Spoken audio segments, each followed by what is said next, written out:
One of my favorite people in the Age of Sigmar community, and one of the favorite communities I like, Norway. Gunnar Vatland. Ula. Hello, Hello, sir. How are you? I'm fine. You? Oh yes, absolutely great to see you. Great to have you on the show, and great to you've just literally finished the tournament. You're in a Yeah, yes. yeah. I'm in the Uh, venue, and as you can see, there's a lot of beer drinking going on, Perfect. There so we it's go. good. What were you playing at the event? Lumineth, my Uh, world list. Perfect. Yeah. How did it go? 4-1, so happy with that. Congratulations.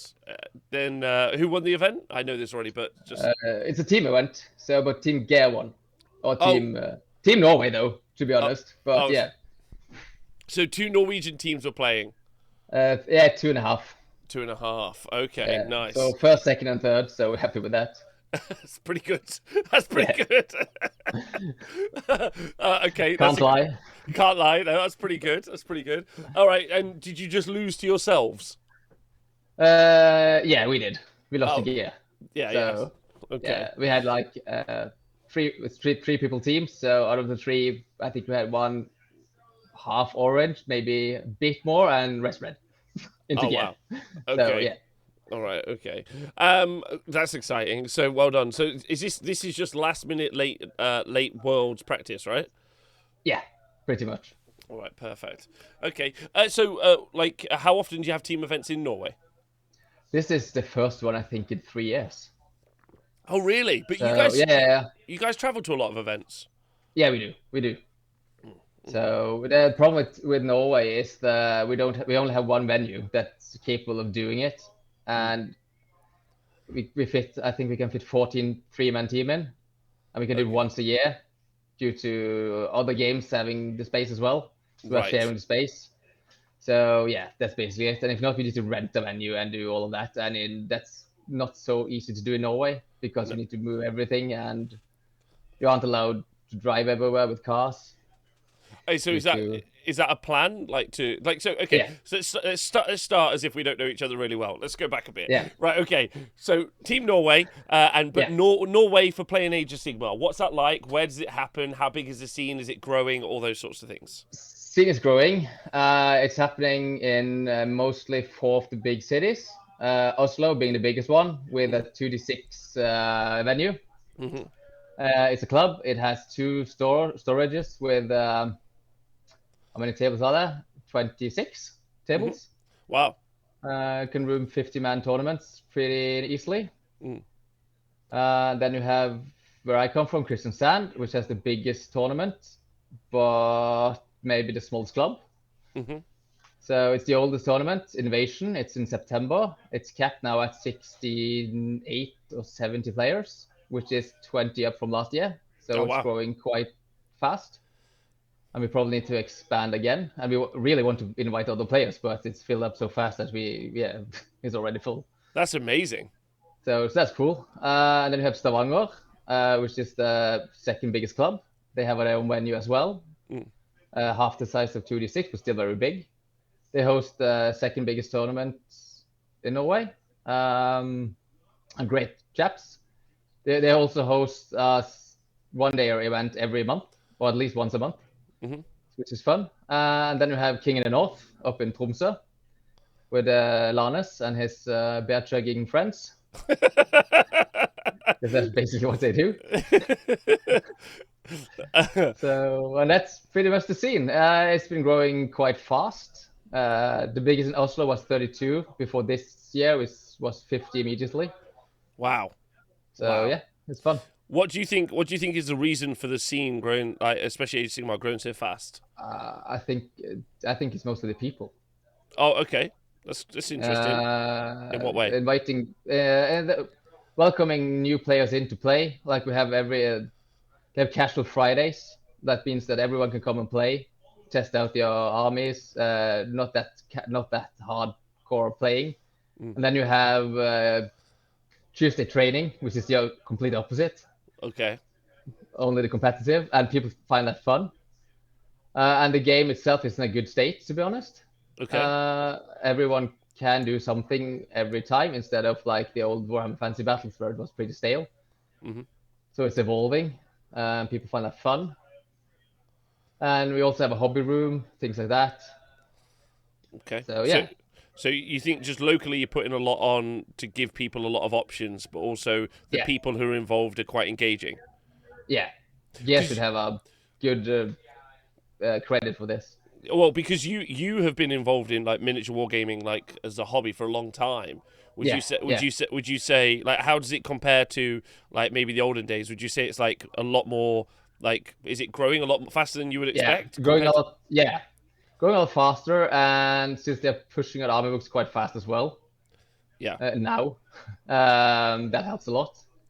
And it's not so people play more diverse instead of just locally. It's easier to get in touch with people. It's easier to like discuss. Like the internet is putting people in touch with other people all around. Like the problem in fantasy days was that if you didn't live in Oslo, it was hard to get on a team because it's a 6-hour drive. Yeah. But now you can basically talk together online, play online as well if you want. So yeah, Amazing. Okay, that's really cool. Okay, good. Talk to me about how the Norwegians form a team. So, what's your process for forming yeah. a team? We we put out a scheme with everyone that wants to apply can fill out, and after that we are a committee of usually five, but now three people Hmm. that pick the team, and that's basically it. We had 16 applicants this year, which is 7 up from last year, Wow. which is good. Yeah. And we're trying to do that. We put them like everyone that applied can come and join on every training we do and join in on the things we do to get the experience, because that's often the breaking point. Have you done anything like this? Have you tried this before? And we have a lot of old Warhammer Horde player that went to the World Cup and actually won it as well. Okay. So we try and involve everyone. That's also why we made the Tuesday training, where everyone can come and play with us and try and do a competitive play style, which I think people like. We had 12 matchups, so 24 players last time, Wow. and we are missing 4 of the world players, so that's almost, I think it's 18 other players that wants to play competitive. That's That's very exciting. cool. That's Yeah. very cool. Very cool. So our goal is to grow the competitive scene in Norway to have a bigger pool of players. That makes sense. Is there like a process? Have you guys thought about a strategy for that? Like, is it just get as many as possible, or is it the people that you currently have develop Yeah, them more? yeah. The goal after this year is to try and look at all the people we have in the pool, see how can we involve them more Hmm. to make it more easier for them to be picked out to go. Yep. So it's not always the same 8 guys that goes, because that's no fun. Hmm. And we try and put up like you have to. We need, instead of taking everyone from 2d6, we have to have one local. If someone from the western countryside applies, he will most likely take one of their slots. Okay, Say for southern and say for northern, so we always have one from each county that's cool. to make it a bit more fair. None applied really this year, so we're going with me and Lanus from south and north, and we filled up with the 2d6 after that, Oslo after that. Do you think So it's nerves for people applying? Like they need to see what it's yeah, like. Yeah, yeah, and that makes nerves, sense. and maybe afraid of not giving as much as we do, since some of the people here plays 50. Like we played last weekend, we played 13 matches in 2 or 3 days, and Wow. not many people do that. No, no. So I because that was one of the guys that applied. He's a very good player, but he can't commit as much because he works as a doctor. Yes. Yeah. So So he he has just limited playtime. yeah, So just he don't have can't he the time. can't do the practice. Yeah, That's pretty interesting. much. That's interesting. Yeah, I think it's one of those. It's one of the things you need to have a lot of commitment for, right? Yeah. Yeah, yeah. Sorry, people can So, hear. do not worry. Do not worry. Okay, so tell us. So, but you need to have the commitment. Yes. Yeah, tell us about who is in the team and what they're like as people and what Yeah. they're playing. So we can start with Kenneth, Tom Kenneth Solli. He's a nice guy. He's the happiest guy you'll ever meet, I think. And he's developed something we just call the Kenneth average, Okay. which is about 14 mortal wounds with 20 sentinels. Perfect. That's how it works. But he's playing Corn. He liked the new book. We liked it as well. So it's a good all-round Corn list, I think. Okay. We, Yeah, we liked it a lot. Corn's an interesting book, right? At the minute, like Yeah. there's quite a few Yeah. diverse lists at Worlds for Corn. Yeah, pretty many lists they can go into, and tank as well. Yeah. I think that's an So we like interesting one. that. Okay. So why is he always so happy? Is it because he always does 14 That's just mortal how wounds? Yeah, probably. So I'll be as happy as him as well if that happens. That's why it's playing Bloodletters, because they basically do the same. He's just like, perfect. I just want to do 14 Yeah. mortal wounds every time I do something. Yeah, it's nice. That's Okay. just how it is. Perfect. So, and then we have Benjamin Flodda on Slanesh. Yeah. He's a great guy. He is a list nerd, Okay. so he's doing most of the lists. That's a big challenge because Yeah. like to be the list nerd in the Norwegian He's the team, list nerd. because Yeah. there's a lot of list nerds in the Norwegian team. Yeah, we have a few. Yeah, We have a yeah. So yeah, he's playing Slanesh. This Barbs also uses Glutos because we like him. Yeah, he's good. And it's also that ugly epitome that no one likes. No one likes that. No, I agree. So it's a good list, all-round list. It's a good list. And then we have Geir, or Geir. Yeah. Yeah. Yeah. He is the main organizer for 2D6 and is also one of the happy and cleanest guys to play. Mhm. He's playing Gits. Not the double squig herd list, but we are doing a founder squig herd list. Yeah. So we also managed to get it down to 1900 points, which I think two other countries did. So double triumph. Yeah, for days. Yeah, that makes sense. Yeah, that makes sense. That makes sense. I mean, it's a super popular army at Worlds, but there is some diversity between the armies. Yeah, there is. Which I think is interesting. So yeah, we set that up for probably can go into double gits if you want to. Yeah, that's interesting. I mean, and Grinkruck is there as always. He's fight on death. He's not there in every list though. No, he isn't, and I don't really see that. Yeah, interesting. So that's. And then we have Danny. It's his birthday today, so happy birthday to him. Happy birthday to Danny. We just saw him a minute ago. Yeah. Okay, Danny Olmsted, Danny. Yeah. Nice. So he's playing Slaves to Darkness army with the Knights of the Empty Throne. Yeah, good list. Vanguards are great into the meta right now. Yeah. So, I mean, you can have a little spawn, which we call Gear. Happy birthday to Danny. Yeah, who else? Then we have Christian Brubakken. He's probably like my co-captain, co-pairer. Oh, yeah. Very good with the Matrix and all of that. He's running a 5-stars list. A take on the 30 Vulkite, but we just divided it up. I went with other bits and pieces. Yeah. So, but again, good list. Yeah. And then we have Lasse Kalberg, our one drop shoot to loot player. Went from Moratic shooting to KO shooting. So engaging the same. Engaging both ways. Yeah. Yeah. Correct. Still does that with style. And then we have Lanes, the bear chugger from the north, playing Beast of Chaos.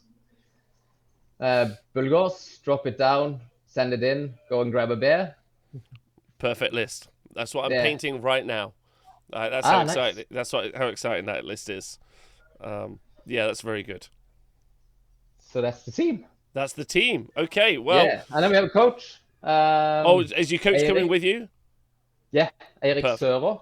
Okay. So is he going to be bringing along Is he going to be bringing along a drinks cart? Yeah, drink and fruit. We saw that last year that was very advantageous. So we need that. You're actually going to do that? Actually going to No, have no, the we're cart? not gonna do that. Oh, you got me. Well, I thought you were going to do a cart with some beers at least. Yeah, maybe depends on what we are allowed to do at the venue. To be honest, Oh yeah, that's true. That's true. if we are allowed to do that, we're gonna do that. It's quite a fancy venue. There's free fudge. Did you know that? Oh, that's Like, where we got the free fudge. I had so much fudge. So much fudge. I left like 2 kilos heavier. I was so fat. Fudge all. So much fudge. Fudge for days. Fudge for days. I couldn't actually run out of fudge, so that was amazing. Well, yeah, so you're not going to do a cart, but he is going to assist with like drinks, I assume, or like he's going to. Yeah, okay. Drinks, and he also is very good in spreadsheets. Yeah. So he's done a lot of work in that. Nice. So who's doing the pairings for your team? You? Yeah, me and Christian. Okay.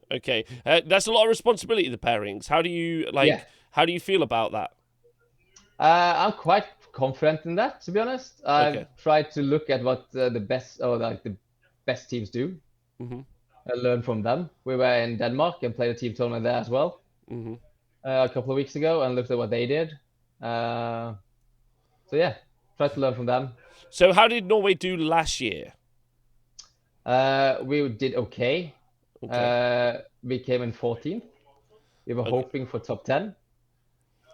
What did you like? What lessons did you think that you learned from last year between the prep? Okay. Yeah, the prep and how the value of battle plans. How we rate the battle plans. I think that was the biggest take. I think that's a lot of people's kind of feedback or like opinion was that that's one of the reasons England did so well was they paired really well into the battle plans, right? Yeah, correct. Okay, interesting. And you guys have taken that on board, and that's a strategy now for you? Yeah. Interesting. Yeah. So battle plan and what we're playing together. But that battle plan before the team you play, before the list you're playing against. Is that a lot of prep to do and sort beforehand? Yeah, it was. Yeah. How's that experience for you? Because on a personal level, like, is that a lot to take on? I find it very fun. Okay. Because I like to do this sort of things. At least like go in TTS, do a deploy on every battle plan, do the first turn with your army, see how it acts. Okay, that's fun. And then go to team practice and then practice the battle plan live and see how it works. Amazing. So TTS a very invaluable tool, would you say? Yeah.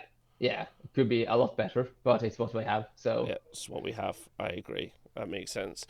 Interesting. So like a lot of prep, and then and that's obviously the writing and stuff down. Has there been more like practice sessions than you did the previous year? Yeah, we have the practice Tuesday, which is every Tuesday basically. Okay, so that's pretty good. So that's pretty good. And we had I've been in Oslo probably 1 or 2 times a month. So that's twice the amount of last year. Mm-hmm. Okay. So yeah. A lot of prep then. A lot of prep. Not Phil Marshall prep level. That's not possible, but almost. But I mean, a lot of prep. I mean, that's. I think that's the interesting thing. I don't assume because you've been at a tournament, so you haven't had a chance to listen to these other interviews. But a lot of the other teams are saying that was the big takeaway from last year was prep. They didn't think that they prepped enough, and now a lot of them, and you included, are taking it very seriously, and that's going to be quite interesting. I think to see what that level of play is like when everyone is taking it seriously. Yeah, I agree. Yeah. So, talking about taking it seriously, which teams are you excited or interested in playing against? We still haven't played Team England, and we want that experience. Okay. Same with France. And we would like to beat Sweden, because that's always fun. Always fun to do it constantly. Yeah. Didn't they come above you last year? Yeah, they did. That's a new goal. New goal is to come above Sweden. Yeah, is that by you going up or them going down, or both? Both. Yeah, both. Yeah. Sugar and cake. Yeah. No, both. Yeah, perfect. All right. So Sweden, England, because you want to play against them. Who else? Yeah.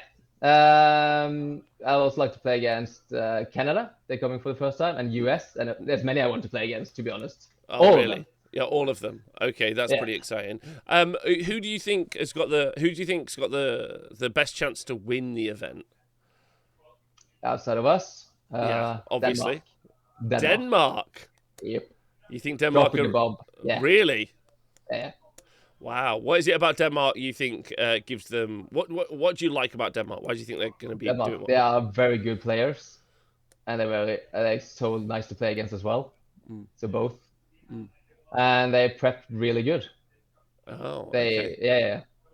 Would you say that the event feels it's more about the prep that you do beforehand versus the performance on the day? Obviously, you have to perform on the day, but You have to perform on the day, but if you do the prep well, you know what to do when you get there, and it's less likely to go like if you have a little note on what you're gonna do into all the matchups. You know, like the 3 pain points of this thing is what I'm gonna do, and as long as you remember those three, you will probably do okay. And if you are push list, you will probably win with that tactic, to be honest. Interesting. So as long as you get the pairing is major key as well. So okay. Right, okay, yeah, big call there. Yeah, Team Denmark for the dark horse of the title. I mean, I've got a couple of like standout favourites. I think Belgium, and I know they get a lot of airtime. You guys as well. Just FYI, like I think you guys are great. And I've said that many times without you on the show. I also think that, but I know Belgium got some really interesting lists that I think worth looking at. yeah. Also got I think the US boys have been putting a lot of practice in, and I think last year they came to have a bit of a laugh, and then they've changed their mind, and that's been quite prodigious to see. So we'll see what that's like. Yeah. I'm excited by that. Meeting Team Ireland round one though, so let's see how less drunk they are this year. I think the problem for the US is not whether or not they'll win round one. It's whether or not they'll get too drunk for round two. Yes. Correct. Yeah. Then the follow-up to that is actually speaking about round two.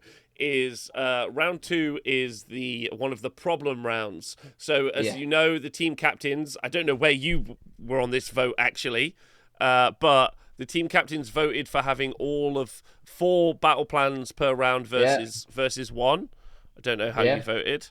Are you excited about playing twists and turns round 2? I just did that. I turned off all the objectives turn 1. Yeah. And sorry, you can't score any points. Nice for me. I got 5. You got 0. Sorry, mate. Sorry, mate. But realistically, my turn. Turn them back on. Got them back.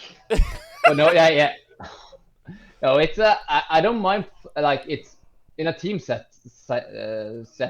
I don't think it's that bad. Okay. But in a singles, it's horrible. Okay. All right, that's interesting. So, what do you think about teams that makes it like more manageable? That you can pair a good list into that battle plan. Like this list is made to do this, so you should be prepared for that. If you didn't know beforehand what you were getting, you didn't know this was coming. But you know this is coming, and you know how it works. Not to give away any it's random. Yeah, not to give away any secrets, but with Twisted Turns exclusively, I guess, as one of them, are you more likely to want to put, like, do you not care about who they're playing against? You just want that army on that battle plan? Pretty much, yeah. Yeah. Okay, that's interesting. And it's also the last battle plan that round, so it's the spare armies goes on that one pretty much. Okay, all right, that's pretty interesting. Because that happens round 2 and round 4. So if we track this storyline, America get drunk with the Irish round 1, and then while drunk, everyone's trying to play twists and turns. Round 2 sounds like a nightmare. If I'm honest, yeah. Top notch. Oh, perfect. Oh, oui. Yeah, oui. Yeah. More of this, please. That's interesting. All right. So you talked about the teams and the missions and stuff. Do you have any personal goals for yourself from Worlds? For myself, yeah. I'm gonna play better than I did last year. I had a good list last year. Did some stupid things, I think. But shit happens. And play. I'm gonna try and pair myself. Not think so much about myself in the pairing process, and just have me on the backbone instead of doing the other way around. Okay. That's why I'm playing the list I'm playing, to be honest. Right. In what way? It's a tanky list instead of a fast list. So it's tanky and slows down the coming armies. Right. Okay. That's interesting. And what is it about last year that you think let you down? Was it like your prep, or was it? Prep. Busted prep. Yeah. Prep. Okay. Yeah, I've seen you at like 12 events in the past 3 months. You prepped. Yeah. I prepped. Yeah. Prepped.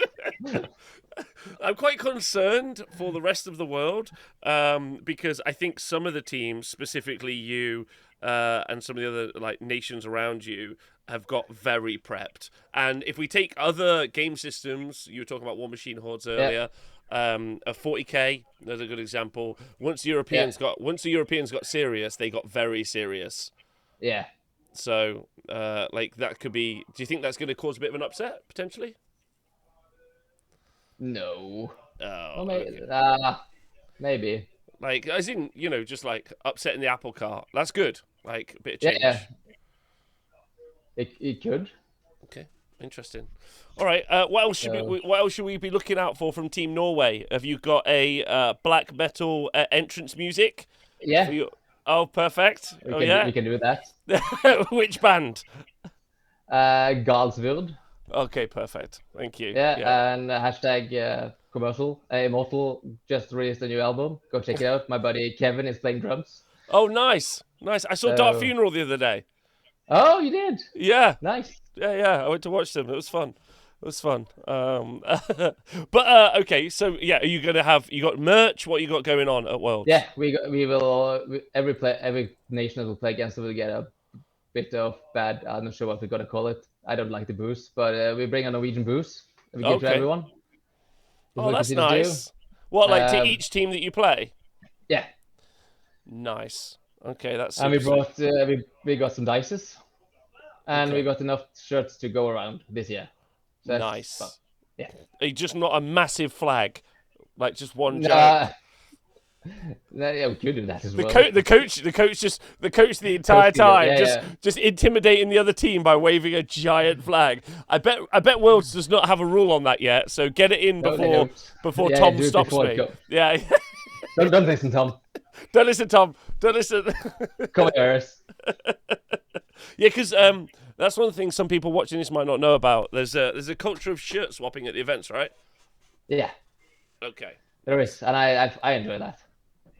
Who were you able to get shirts off last year? Spain, Germany, and Belgium. Oh, nice. And England. Who? What was your favorite non-Norwegian shirt last year? Like, who had the best outfits? Oh, good question. Germany. Germany. Theirs are pretty smart. Yeah. Yeah, they are pretty good. Okay. All right. Well, that's great. Well, listen, it's been super lovely talking to you. Thank you. If I wanted to keep track with Team Norway and find out what was happening with the team over the course of the event, what would I do? Yeah. How would I find out? You would follow us on Twitter at AOS Norway. Okay. And if you are from Norway, join our Discord. AOS Norway, it's the Discord for Norwegians. Join in. All the events are tracked there. If you have a question to ask about armies and everything, we'll help you out. So yeah. Perfect. Absolutely perfect. That's it. Perfect. Oh, last other question. If I wanted to come to Norway to play in an event, would I be able to, like, as an English-speaking person? That's no problem. No problem. No problem at all. If anyone that's listening wants to come to a tournament, just PM us. Yeah. And we'll get that sorted. I know there is a big one, King of the North. Yeah. In the most Nordic tournament is coming in August. Mm. And we have the biggest tournament in Southern Norway in September. Amazing. There you go. So if anyone out there is listening, go check them out because they're a great group of people. So you should do that. Listen, thank you so much for being on. I really appreciate it. Thank you. Go have a rest now because you've just played for 5 rounds. Thank you.